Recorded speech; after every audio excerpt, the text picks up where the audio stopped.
2024 வருஷம் நடந்த ஒரு டிஎன்பிஎஸ்சி எக்ஸாமில் இருந்து மேக்ஸ் ப்ரீவியஸ் இயர் கொஸ்டின் பார்க்கலாம். The volume of a solid right circular cone is 11,088 centimeter cube. If the height is 24 centimeter, then find the radius of the cone.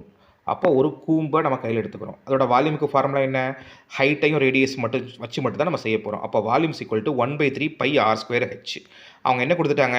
இடது பக்கம் உள்ள விக்கு ஆன்சர் கொடுத்துட்டாங்க. அடுத்து ஹெச்சுக்கு 24னு கொடுத்துட்டாங்க. ஆர் மட்டும் தான் கேட்குறாங்க. தூக்கி உள்ள சப்ஸ்டியூட் பண்ணிடுவோமா?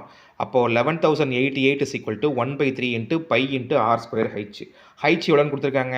24னு கொடுத்துருக்காங்க. சரி, அப்போ டினாமினேட்டரில் உள்ள 3ஐயும் 24ஐயும் கட் பண்ணுவோமா? 1 3 is 3, 8 3s are 24. இப்போ நமக்கு என்னவா கிடச்சிருச்சு? 11,088 = 8 × π r². இப்போ நான் என்ன பண்ணுறேன்? அந்த ரைட் சைடில் உள்ள 8 பையை டினாமினேட்டரில் டிவிஷனில் கொண்டு வந்துடுறேன். 8 பை. ரைட், இப்போ என்ன பண்ணலாம்? பைக்கு பதிலாக 22/7 நம்ம ரீப்ளேஸ் பண்ணிக்கலாம். அப்போ டினாமினேட்டரில் உள்ள 7 இப்போ என்ன பண்ணலாம்? மேலே நியூமரேட்டர் கொண்டு போயிடலாம். சரி, இப்போ கேன்சல் பண்ண ட்ரை பண்ணுவோம். 2 11 1 22 22 504 × 22 11,088 கட் பண்ணியாச்சு. அடுத்து 1 8 8 63 8 உங்களுக்கு ஆன்சர் கிடச்சாச்சு. அப்போ 63ஐயும் 7ஐயும் பெருக்கினா நமக்கு r² கிடச்சிருமா? r² = 63 × 7. இதை நான் எப்படி எழுதுறேன்? 9 7 63 எழுதிக்கலாமா? ஏன் 9 × 7 எழுதிக்கிறேன்?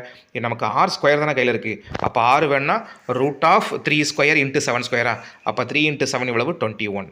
அவங்க ரேடியஸ் கேட்டிருக்காங்க, அதனால் 21. ஆப்ஷன் சி வந்து கரெக்டான ஆன்சர்.